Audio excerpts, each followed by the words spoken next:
নমস্কার, আমি মালদা জেলার ছোট্ট একটি গ্রাম থেকে সীমা।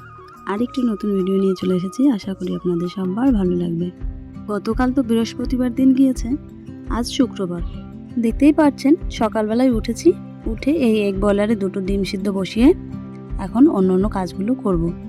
তো সবার প্রথমেই ডিম 2টো বসিয়ে একটু জল দিয়ে দিয়েছি। এখন সুইচটা দিয়ে দিলাম। ধীরে ধীরে ডিম 2টো সিদ্ধ হতে থাকুক, ততক্ষণে আমি বাইরের কাজগুলো সেরে তারপরে দেখছি। আমার 2 ছেলের জন্য 2টো ডিম সিদ্ধ বসিয়েছি। তো সিদ্ধ হলে পরে ওদের এই 2টো ডিম ছাড়িয়ে তারপরে খেতে দেবো।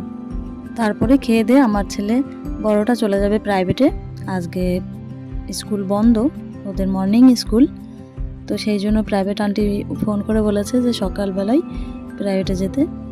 তো একটা কেক আর একটা ডিম, এই দেখুন একটা ডিমকে 4 পিস করে দিয়েছি। এই সময় তো ডিম সিদ্ধ হয়ে গেছে, চুলেও দিয়েছি। যাকে ওদের দিয়ে দিয়েছি, ওরা খাক। আর এখন যাব আমি গাছ লাগাতে। এই ফুল গাছগুলো আমার দেওর দিয়েছে। তো এখন তো এই ফুলের সিজন না, তবুও আমি লাগিয়ে রাখবো, কারণ এই গাছগুলো যখন বড় হবে তখন এদের ডালগুলো ভেঙে ভেঙে আমি লাগালে পরে তখন ঠিক টাইম হবে। সেই জন্যই আমি এখন চলে এসেছি গাছ আর একটা এই যে ছোট্ট মতো কোদাল আর একটু জল নিয়ে।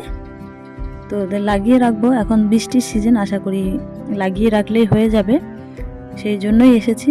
তো মাটিগুলো আমি সবার প্রথমে খুঁড়ে নিয়েছি, এই যে এরকম একটা লেবেল করে লাইন বরাবর 1 বিঘা ছেড়ে ছেড়ে খুঁড়েছি। তো তার সঙ্গে কুঞ্চিও কয়েকটা জোগাড় করেছি। এই যে এই সময় আমার খোঁড়া জায়গাগুলোতে গাছগুলো লাগাতে শুরু করে দিয়েছি। তো ওই গাছের সঙ্গে সঙ্গে একটা কুঞ্চি গেড়ে দেব। প্রতিটা গাছের গোড়ায় একটা করে কুঞ্চি গেড়ে দেব, কারণ ওই কুঞ্চির জন্য গাছগুলো সাপোর্ট পাবে। মানে একটা গাছ দাঁড়িয়ে থাকার জন্য একটা শক্ত লাঠি পাবে, সেই জন্যই কুঞ্চিগুলো এভাবে গেড়ে দিচ্ছি। গাছগুলো বেশি মোটা সোটা না, খুব সরু। জানি না কতটা বাঁচাতে পারবো, তবুও লাগিয়ে রাখছি, দেখি যতটাই বাঁচুক না কেন। ওতে অনেক ডাল ছাড়লে পরে ওই ডালগুলোই ভেঙে ভেঙে লাগিয়ে দেব। আর তাছাড়া এই গাছের ফুল তো এখন দেবে না, গাঁদা ফুলের সিজন তো সেই ফেব্রুয়ারির সময় ফুটবে, তো এখনও অনেক দেরি আছে। যাই হোক, এদের লাগিয়ে রাখি, তারপরে এদের ডালগুলো ভেঙে তখন লাগালে পরে আশা করি ফুল পাওয়া যাবে। তো এই সময় দেখুন আমার ছোট পাপা গাছগুলোর গোড়াতে অল্প অল্প করে জল দিয়ে দিচ্ছে সুন্দর করে। ও এসেছে জল দেওয়ার জন্যই। আমি যেই বলেছি চল গাছ লাগাবো, অমনি আমার সঙ্গে এসছে। আর যেই জলের বালতি দেখেছে অমনি বলছে তাহলে আমি একটু জল দিই। ঠিক আছে, তাহলে ও ওর মতো করেই জল দিচ্ছে, আর খুব সুন্দর করে যত্ন সহকারে জলটা দিচ্ছে কিন্তু। তো যাই হোক, এই সময় কিন্তু আমার এই ধারে ফুল গাছ লাগানো কমপ্লিট হয়ে গেছে, জল দেওয়াও হয়ে যাচ্ছে। এখন যাব আর একটা জায়গায়, এটা একটু দূরে এসেছি, এইখানেও কিছু গাছ লাগিয়ে রেখে যাব। তো এখন এইখানে গাছগুলো লাগানো হয়ে গেছে, মানে সব গাছই লাগানো হয়ে গেছে, এই দেখুন। তারপরে এখন যাব বাড়ি। এখন অনেকটা টাইম পার করে স্নান করে নিয়েছি। স্নান করার পরে ওই যে দূরে দেখা যাচ্ছে আমার কাকা শ্বশুরের ভুট্টা, মানে ওদের জমিতে ভুট্টা লাগানো হয়েছিল, সেইগুলোই ভেঙে এনে রেখেছে। তো সেইগুলোই একটু দেখতে এসেছিলাম। আমাদের এই সব অঞ্চলে কিন্তু ভুট্টা না লাগায় না বললেই চলে।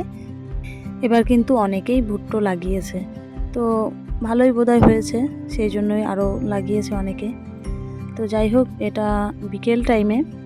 এই সময় একটা কাকু আমাদের বাড়িতে এসেছে, এই যে দেখতে পাচ্ছেন, এই যে এই কাকুটা, ইনি আমাদের ওই যে দূরে দেখা যাচ্ছে হাঁড়িগুলো বাঁধা বাঁধা আছে, ওই হাঁড়ির থেকে কবুতরগুলো পারবে। তো এই একটা কবুতরের বাচ্চা এখন অবধি পারতে পেরেছে, আরও খোঁজ করছে। কারণ উনি এইভাবে করেই প্রত্যেক সপ্তাহে কিংবা 2 সপ্তাহে একবার এসে এসে কবুতরের হাঁড়ির থেকে কবুতর পেরে নিয়ে যায়, মানে কবুতরের বাচ্চা, আর তার বদলে কিছু টাকা দিয়ে যায়। তো ওনার ওটাই ব্যবসা হয়তো, সেই জন্যই উনি এরকমভাবে এটা ওনার ঝুড়ি, এই ঝুড়িতে অন্য বাড়ির থেকে এই কটা কবুতর পারতে পেরেছে। আর আজকে ওনার আমাদের বাড়ির থেকে মোটে এই একটাই কবুতর পারতে পেরেছে, আর তার বদলে কিছু পরিমাণ টাকা দেবে। তো যাই হোক, এটা একটা হাতের কাজ।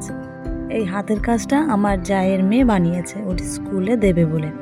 ডিমের কার্টুন আর শোলা দিয়ে বানিয়েছে। ও কিন্তু নিজে নিজেই বানিয়েছে, তো তাতে কিন্তু খুব সুন্দরই হয়েছে, খারাপ হয়নি। নিজের মতো করে ছোট বাচ্চাদের বানাতে দিতে হয়। তো যাই হোক, আমি একেবারে ভিডিওর শেষে চলে এসেছি। ভালো লাগলে একটা লাইক